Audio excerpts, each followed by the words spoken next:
Hey guys, in this video I'm going to show you how to basically make a D-Day water barricade. Just look up D-Day barricades or landing barricades or H-beam barricades or whatever they are. Basically I'm making those.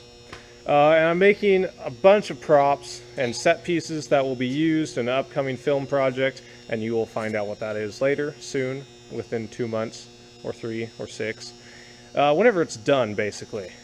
So I'm just going to show you how I made it, and I'm probably going to make several of those, but this is the first of many, so enjoy. I'm going to cut the H-beam with a bandsaw.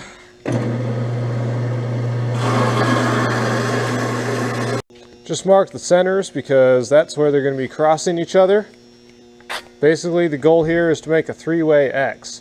So you make a regular X, and then where the two split, right there, you'd put another one. So you have an X going this way, and an X going that way at the same time. Very important that you make sure things are square whenever you're welding something, building anything, woodworking, just any construction of any kind. Unless you're intentionally not wanting it to be square, which I'm almost tempted to deliberately not square these, since it is supposed to be a post-apocalyptic prop. It isn't supposed to be perfect.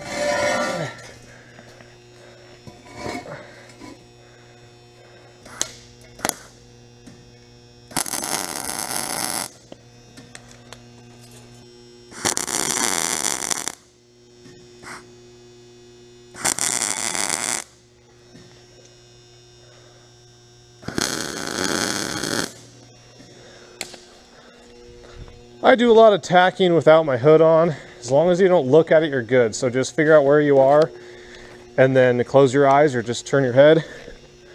When you're doing weld out though, definitely have your hood on. If you want to keep your eyes, that is.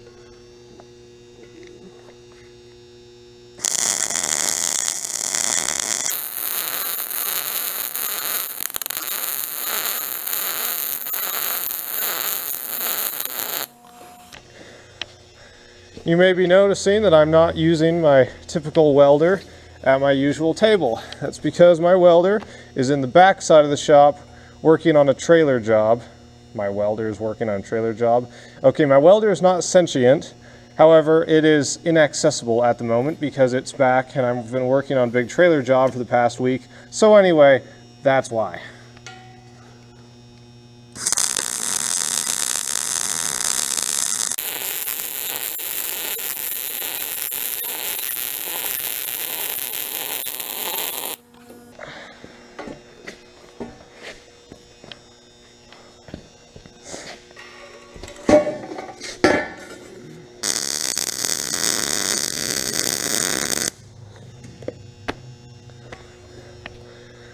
Also, another good tip is when you're going to sit on the piece that you're welding, like I was just doing, make sure absolutely that you are not sitting between the ground and where you're welding. Otherwise, you have a chance of electrocuting your butt.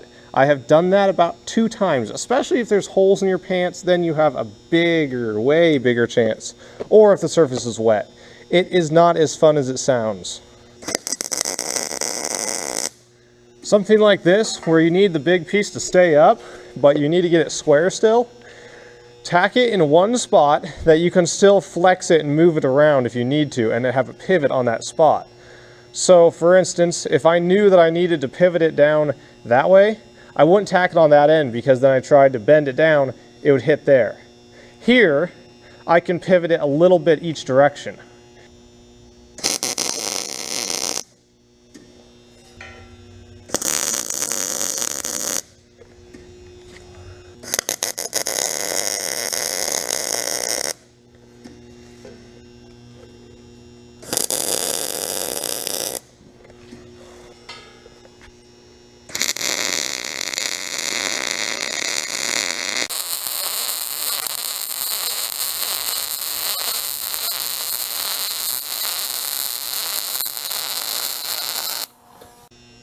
And lastly, how this side is, where it's welded barely, but it's not a full weld like that.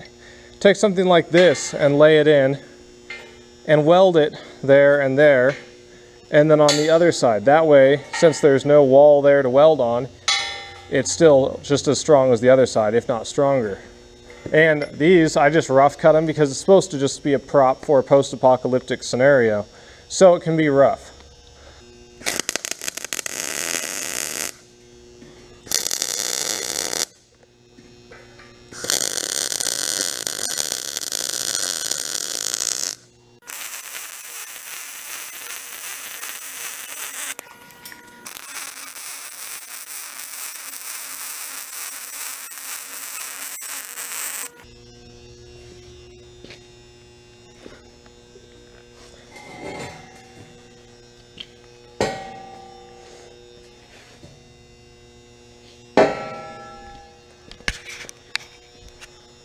And there we have it. So I'm going to probably make about 3 or 4 of these, of this specific type. And then 3 or 4 like defense line ones. Basically it would be, you would have several of these cut about 6 foot long, laying in rows, parallel with each other, almost set as a row of spikes, set at like a 45-degree angle. So you have one of those horizontally and about 6 of these at 45 degrees laying on it, and you have a wall of spikes, really big spikes.